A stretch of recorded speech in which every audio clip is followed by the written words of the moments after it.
Hi YouTube, we're here with the J-3 Cub UMX. Later on I'm going to put these tires on and we're going to be flying it on 2S all stock configuration. And my friend actually had this and I kept seeing it in his unused area of his house and I said, hey, you want to sell that? And he did. So I now have it, which is awesome. And there's nothing that makes you feel better about having a plane that's brand new, that just crashed, not because of horrible piloting, but because of a servo that was bad, that probably should have been replaced, and you thought was fine, than another plane. Okay, so wanted to show you how that comes out of the box real quick. And real quick, very minimal damage. You got like a little ding in the wing here. So I got a heck of a deal on this, and I'm super excited. It looks a lot like the Carbon Cub. It is a little bit bigger. Why don't we pause it and show a size difference? Okay. Okay. All right, so we're going. Yep. So you can see the difference in size is pretty minimal, but there is a difference. Wingtip to wingtip. Here, we'll do it like this. That's a pretty big difference, actually. That's surprising. So, tail, very similar. Tail it's also bigger. So we're gonna see how this turns out. Really, really like the Carbon Cub, guys. Just put a flight video up for you today, or we'll be doing that in a few minutes. And I wanted to show you how to set up a radio. Again, I'll put the start time on the flight. Don't worry, I'm not gonna bait you on this. So come around and we'll get a shot of this, because people need to know how to bind these things. Just come around here. Okay. Okay, so what you're going to want to do, I have a DX18, it's real similar to the other styles. System setup, yes. Shuts off your radio. So you want to go, first thing you want to do before you set up a new one, transfer SD card. Select your option, scroll over to export all models. Export. This is going to save everything you had before. We'll pause it. Okay guys, so once that's done,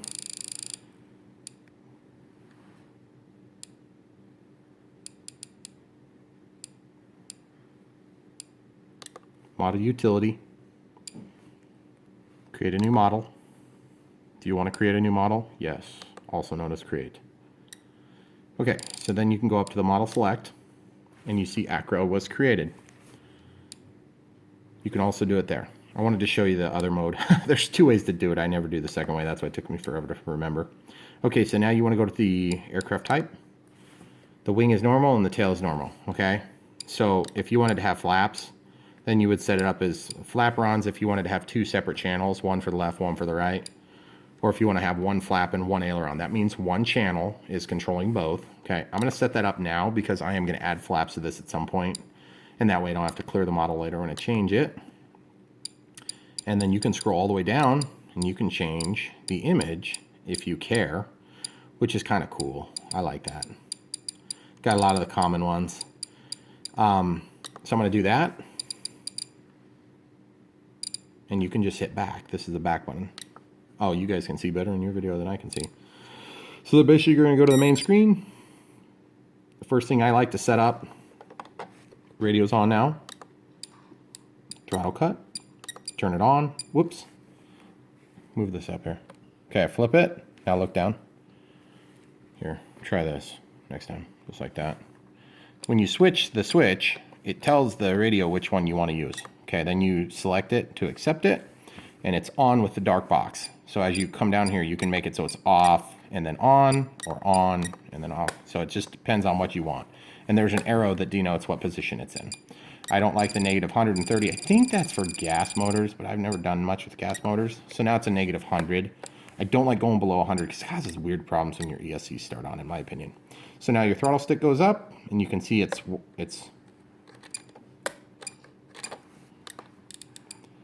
so let's go to, this is the monitor. So with that on, it doesn't move. With this on, it moves, or it goes back, comes back, okay? So now that that's done, the second thing we're going to set up, For a plane like this, you're going to want to do a little aileron rudder. Turn that up to like 25. Turn it on. You can make it work with other switches. I just leave it on all the time most of the time. And then basically what I'm going to do is I'm going to go to my timer. Set the timer to, let's just say 5 minutes, because my batteries suck. 1 time means as soon as you move the stick out once, it's active. Tone, I like the tone vibrate, and that way, and it's a countdown timer. You can count up if you want. You can also set it to, you know, start with your bind switch or whatever. So we've got that ready to go. So as you can see, when I put the stick over 25%, automatically starts my timer. Because there's the first thing you're going to find out when you're flying these things, you will not remember to start your timer. Throttle cuts on, still starts the timer. That's the only thing I don't like about that. I'm sure there's a way to make that work. Okay, so now we're going to bind it. So we're going to pause it, and I'll get batteries going. Okay, going. Okay, so you got your new plane, you got your throttle cut on, you got your stick down. You always want to have your left stick down. Safety first, right? You know me. 2S, whatever size this is, 300 milliamp, 35 through 70C. That would mean a 35C standard rating and then a 70C burst. And that's a 2S configuration with the E-flite special ends. Pause it for a sec. Okay guys, this is like the world's puffiest pack, but still, it demonstrates my purpose. These are both 2S battery ends. You see the difference? This would be the standard end in my opinion. This would be the E-flite end. But you'll notice, this is an E-flite compatible nanotech. This is an E-flite battery and it's still got the standard end. You get into the bigger batteries, they all use this because they use bigger wires. So that's why that is. There's a different pitch on where it bites the pin that comes in and stuff like that. So anyway, you can see that it's obviously got bigger holes. So anyway, just wanted to review that real quick. I do not know what these are called. If you know what they're called, the actual technical terms, so I can search for them, I would love it. Put it in the comments below for me, please. Pause it. Okay. All right, guys. So if in doubt, red to red, black to black. I'm not really in doubt, just trying to do this for kind of beginners. Plug it in.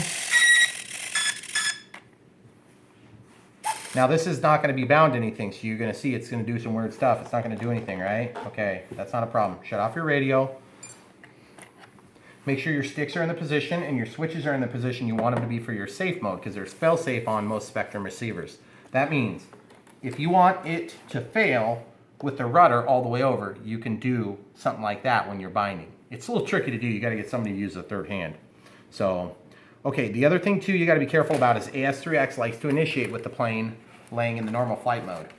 Okay, it will initiate in any mode, but to give it the true position so you know where up is up and down is down, it might be kind of handy. Some planes are probably going to be more picky than others. Okay, so receiver's off, lanyard's out of the way. I'm going to plug this in. It's going to be in bind mode right away. Of course, this one's, you can't see into it. Hold down your bind plug, turn on your radio. By the way, this is a Gen 1 DX18, so it says binding acro, bind failed, okay? So what I'm going to do is I'm going to let go of the bind plug. I'm going to shut this off. I'm going to unplug my battery. I'm going to plug this back in. I'm going to hold the bind plug. I'm going to turn it on. I'm going to just be a little bit further away. Binding acro. DSM 22 milliseconds, or DSM-X 22 milliseconds. You can let go at any point. And it says telemetry. I just always hold it. I don't know why. It's just what I've always done. Okay, so now we're initiated. Rudder's working. Elevator's working. Ailerons are working.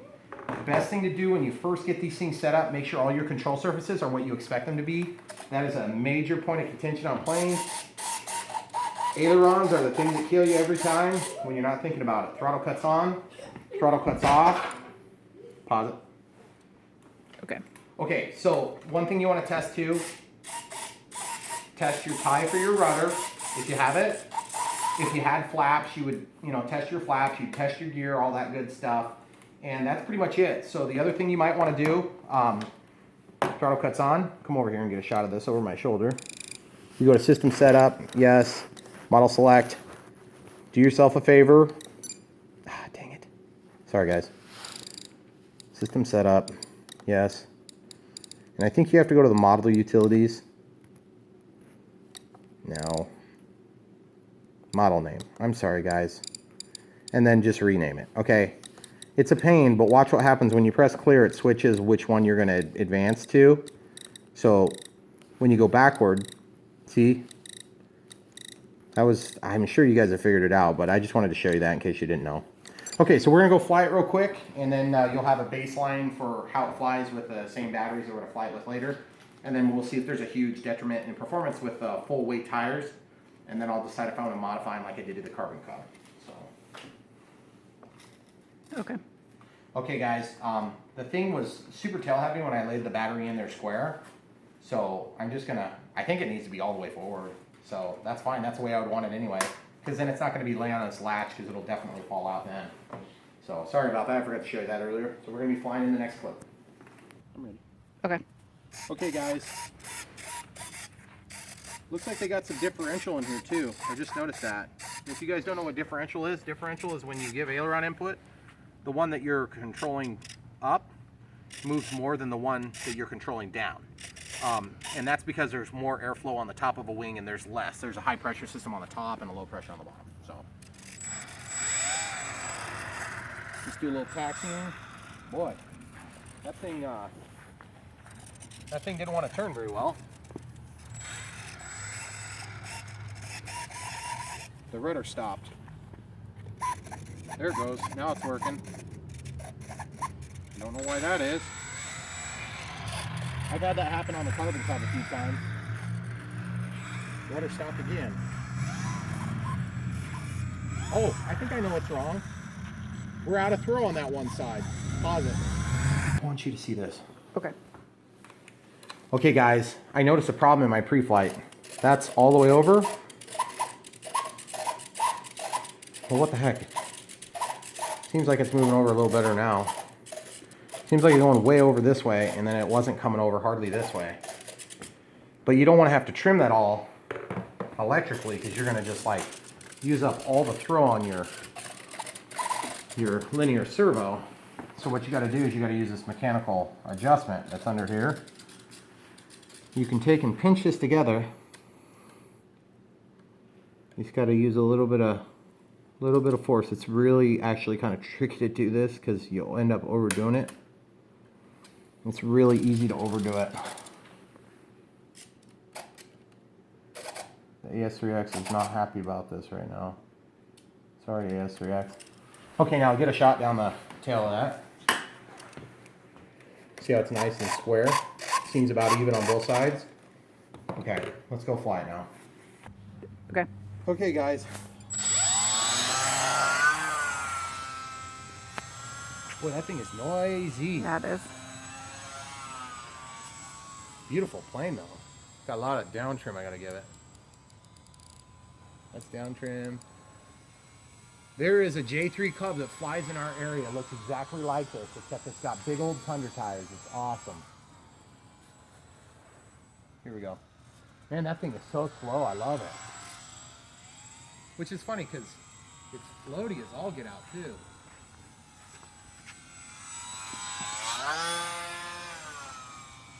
I think we might need to be getting in there and figuring out why it's so loose. Good rudder authority. Boy, it's really walking funny, isn't it? Mm-hmm.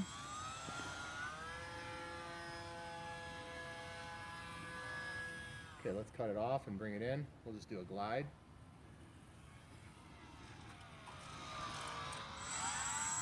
Feels like maybe something got knocked. My friend that sold it to me had told me, he said point blank, you know, he'd crashed in a couple of light crashes. You know, these little planes, they don't really get bothered too bad by a light crash. But I can tell that the motor is probably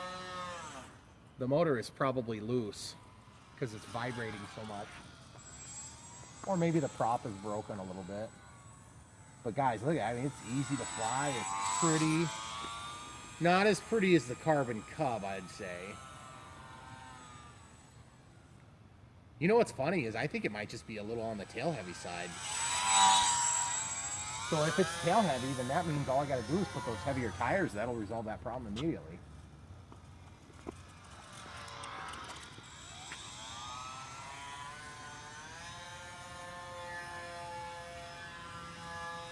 Upside down flight. You can do upside down loops with it. That's pretty awesome. I did that on purpose. Sorry, I probably should have warned you about that first. Let's do some craziness here.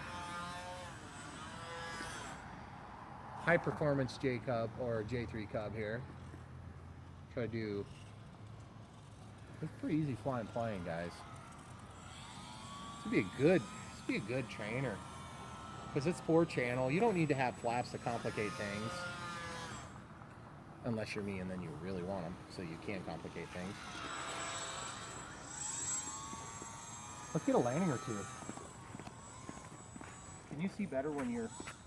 Whoa, that thing tip stalled. That was nuts. Okay. Rudder. The rudder's stuck. Mm. I didn't tip stall. It won't move. Oh, yeah. So basically the rudders are messed up. I got to figure out why the rudder's not working.